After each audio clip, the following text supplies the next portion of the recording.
नमस्कार।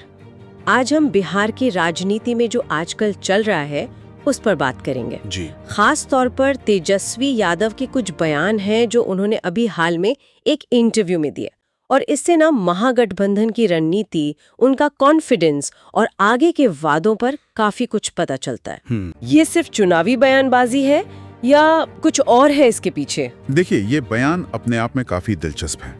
चुनाव का माहौल है और इस तरह का दावा करना कि विरोधी खेमे में खलबली है और हम जीत रहे हैं, ये एक जानी मानी रणनीति होती है। हाँ, वो तो है। इसका पहला मकसद तो होता है अपने सपोर्टर्स, अपने कार्यकर्ताओं का जोश बढ़ाना, उनको यकीन दिलाना कि जीत पक्की है, ताकि वो और मेहनत से लगें। ये तो है, लेकिन क्या सिर्फ मोराल बूस्टिंग ही है या कुछ और एंगल भी है? नहीं, बिल्कुल है। जोश बढ़ाने के अलावा ये विपक्ष पर एक साइकोलॉजिकल प्रेशर बनाने की भी कोशिश है। अच्छा। हाँ, ये दिखाना कि हम कितने कॉन्फिडेंट हैं। हो सकता है इससे विरोधी खेमे में थोड़ी चिंता बढ़े, सेल्फ डाउट आए। लेकिन यहाँ एक और चीज है जो आपने नोट की। आप उस बात पे आ रहे हैं जहां वो नीतीश कुमार या बीजेपी पर सीधी टिप्पणी करने से बच रहे थे। उन्होंने कहा हमको किसी पे टिप्पणी नहीं करना है। हाँ, बिल्कुल। तो एक तरफ खलबली का दावा, दूसरी तरफ डायरेक्ट कमेंट से बचना, ये थोड़ा अजीब नहीं? पहली नजर में लग सकता है, बिल्कुल, लेकिन पॉलिटिक्स में ये काफी सोचा समझा कदम हो सकता है। कैसे? देखिए, एनडीए में खलबली ये एक जनरल स्टेटमेंट है, किसी एक व्यक्ति पर निशाना नहीं साधा। हाँ, पूरे गठबंधन पर। हाँ, लेकिन जब किसी व्यक्ति जैसे नीतीश जी या किसी पार्टी की अंदरूनी बात पर सवाल आता है, तो उस पर बोलने से कई बार, क्या कहते हैं, बेवजह के विवाद खड़े हो जाते हैं। अच्छा। और बहस फिर मुद्दों से भटक जाती है। तो आप कह रहे हैं कि ये नैरेटिव कंट्रोल करने की कोशिश है कि हम बड़े मुद्दे पर बोलेंगे लेकिन व्यक्तिगत खींचतान में नहीं पड़ेंगे। काफी हद तक, हाँ। देखिए, जब वो कहते हैं कि हमारा अपना ध्यान बिहार के लोगों को आगे कैसे बढ़ाएं, बिहार की तरक्की कैसे हो, बिहार विकसित कैसे हो, इस पे काम करना है।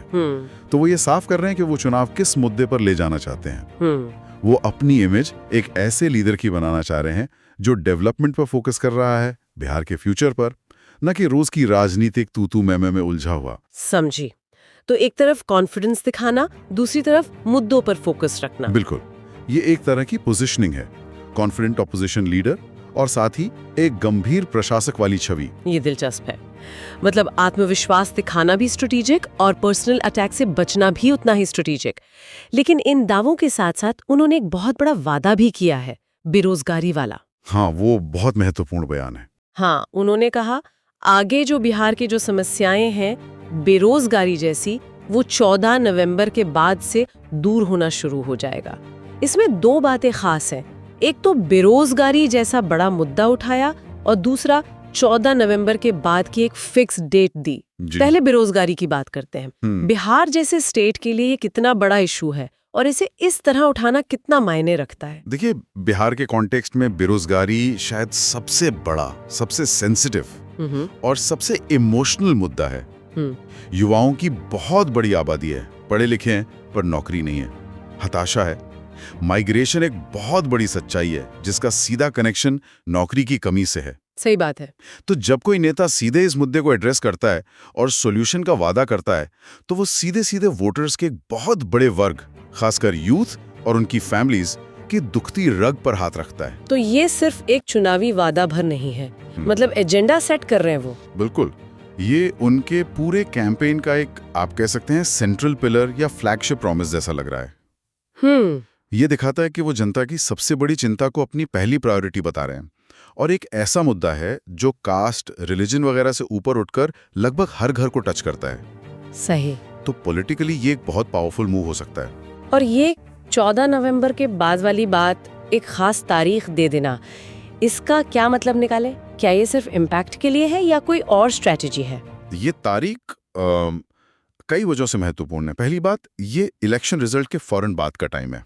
10 नवंबर को काउंटिंग होती है, तो 14 नवंबर उसके ठीक बाद। हाँ। इससे वो मैसेज दे रहे हैं कि अगर सरकार बनी तो हम इंतजार नहीं करेंगे, फौरन एक्शन मोड में आएंगे। अच्छा, मतलब हम तैयार हैं वाला मैसेज। हाँ, और उससे भी ज्यादा एक फिक्स डेट देने से ना वादा ज्यादा, मतलब कॉन्क्रीट लगता है, ज्यादा विश्वसनीय लगता है, बजाय गोलमोल बात करने के कि हम बेरोजगारी दूर करेंगे। बिल्कुल, ये वोटर्स के मन में एक उम्मीद जगाता है कि चलो एक टाइमलाइन है, इसके बाद कुछ होना शुरू होगा।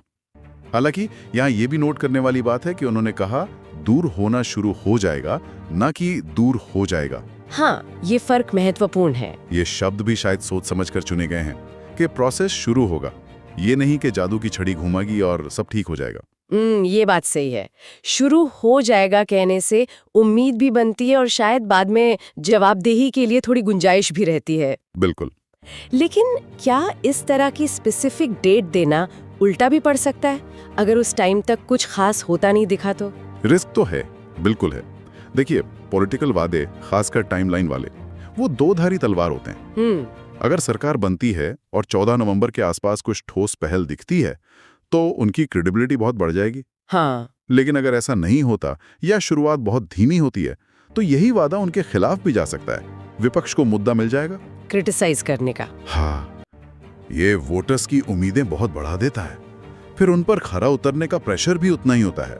तो ये एक हाई स्टेक रणनीति है, फायदा भी बड़ा तो चूकने पर नुकसान भी। बिल्कुल। जैसा हमने पहले देखा, वो पॉलिटिकल खिंचतान पर कमेंट से बच रहे हैं, लेकिन जनता से जुड़े इस बड़े मुद्दे पर न सिर्फ बोल रहे हैं बल्कि टाइमलाइन भी दे रहे हैं। ये उनकी कम्युनिकेशन स्ट्रैटेजी में एक क्लियर प्रायोरिटी दिखाता है। एकदम सही। ये दिखाता है कि वो किस इशू पर फोकस करना चाहते हैं और किस इशू को अपने फेवर में भुनाना चाहते हैं। बेरोजगारी पर फोकस करके वो एक तरह से बिना नाम लिए एनडीए सरकार के पिछले परफॉर्मेंस पर भी सवाल उठा रहे हैं। ये भी है। अब आते हैं हमारे तीसरे पॉइंट पर, गठबंधन की राजनीति से जुड़ा सीट बंटवारा।